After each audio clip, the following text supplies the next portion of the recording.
तो चलिए आज सफर करते हैं भारत के दिल यानी उत्तर प्रदेश का।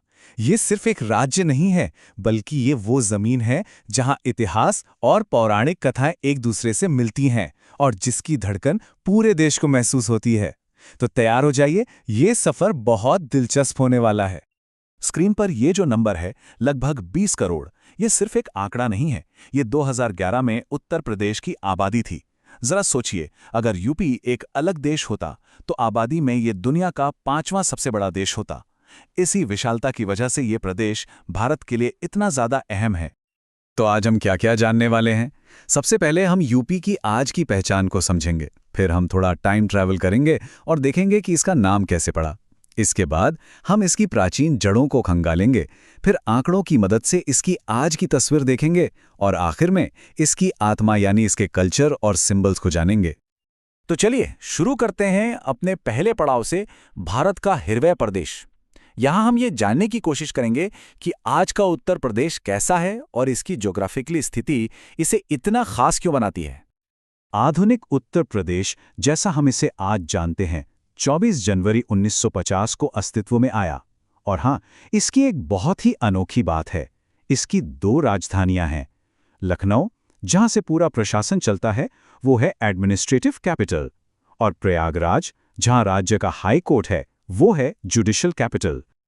अब जरा यूपी की लोकेशन पर गौर कीजिए। ये 8 राज्यों और दिल्ली से घिरा है, और तो और इसकी एक अंतर्राष्ट्रीय सीमा भी है जो नेपाल से लगती है। मतलब ये सिर्फ एक भौगोलिक सीमा नहीं है, ये संस्कृतियों, व्यापार और राजनीति का एक बहुत बड़ा संगम है। सच में भारत का चौराहा। चलिए अब थोड़ा समय में पीछे चलते हैं। आज हम जिसे उत्तर प्रदेश के नाम से जानते हैं, वो हमेशा से ऐसा नहीं था। यह खंड हमें बताएगा कि कैसे इस प्रदेश को अपना आज का नाम और अपनी राजधानी मिली। इसकी पहचान का सफर भी बड़ा दिलचस्प रहा है। देखिए, 1836 में इसे उत्तर पश्चिम प्रांत कहा जाता था। फिर 1902 में ये आगरा और अवध का संयुक्त प्रांत बना।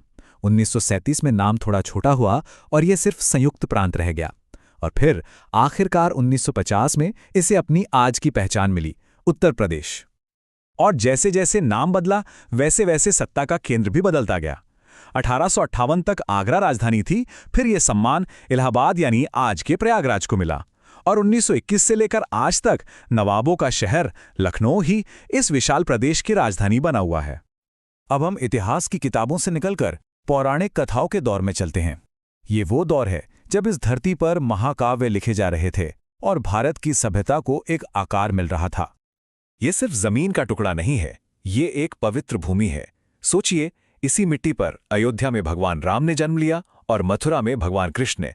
ये धरती करोड़ों लोगों की आस्था का केंद्र है। ये फैक्ट आपको भी हैरान कर देगा। प्राचीन भारत में एक महाजनपद काल था जब पूरे देश में 16 सबसे शक्तिशाली राज्य हुआ करते थे। आपको पता है, उनमें से आधे यानी 8 राज्य अकेले आज के उत्तर प्रदेश की धरती पर थे। ये उस समय का सुपर पावर सेंटर था। ये नाम देखिए, कुरु, पंचाल, काशी, कौशल। ये सिर्फ नाम नहीं, बल्कि प्राचीन भारत की शक्तिशाली सल्तनतें थीं। आज के दिल्ली, मथुरा और वाराणसी जैसे शहर कभी इन्हीं की राजधानियां हुआ करते थे। इससे पता चलता है कि इस क्षेत्र की जड़ें कितनी गहरी हैं। तो चलिए प्राचीन काल से एक लंबी छलांग लगाते हैं और सीधे आज के उत्तर प्रदेश में आते हैं। अब देखते हैं कि आंकड़े इस विशाल प्रदेश की क्या कहानी सुनाते हैं। इतने बड़े राज्य को चलाना कोई आसान काम तो है नहीं, इसीलिए इसे 75 जिलों में बांटा गया है, जो 18 एडमिनिस्ट्रेटिव डिविजन्स मतलब मंडलों में आते हैं। ये एक बहुत बड़ी मशीनरी है जो इस प्रदेश को दिन रात चलाती है।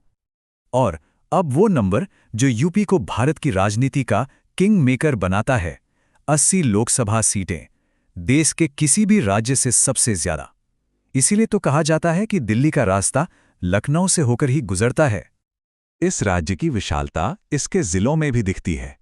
एक तरफ है लखीमपुर खीरी, जो इतना बड़ा है कि कई छोटे देश इसमें समा जाएं, और दूसरी तरफ है संत रविदास नगर जैसा छोटा सा जिला। यही विविधता ही तो यूपी की असली पहचान है। अच्छा, अब शिक्षा की बात करें तो यहाँ तस्वीर थोड़ी मिली-जुली है।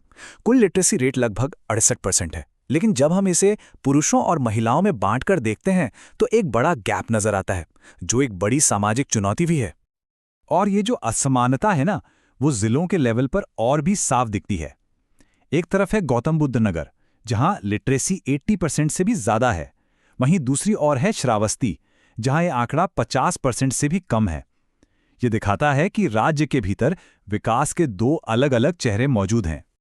चलिए अब आंकड़ों की दुनिया से बाहर निकलते हैं और उत्तर प्रदेश की आत्मा को महसूस करते हैं, इसके प्रतीक, इसकी संस्कृति और वो चीजें जो इसे सबसे अलग बनाती हैं।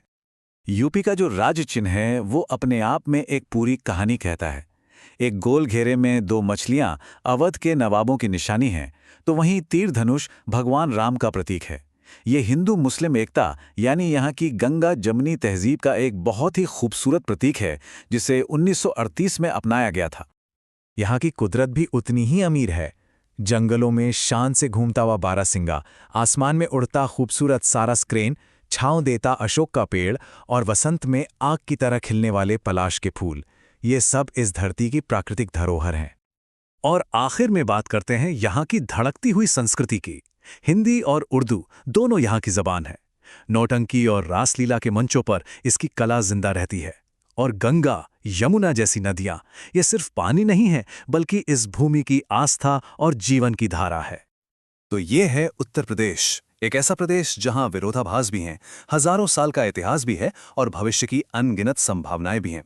और ये हमें एक बहुत बड़े सवाल के साथ छोड़ जाता है। इतनी विशाल आबादी और इतनी गहरी जड़ों के साथ ये राज्य आने वाले कल में भारत की कहानी को आखिर कौन सा मोड़ देगा? इसका जवाब तो खैर भविष्य में ही छिपा है।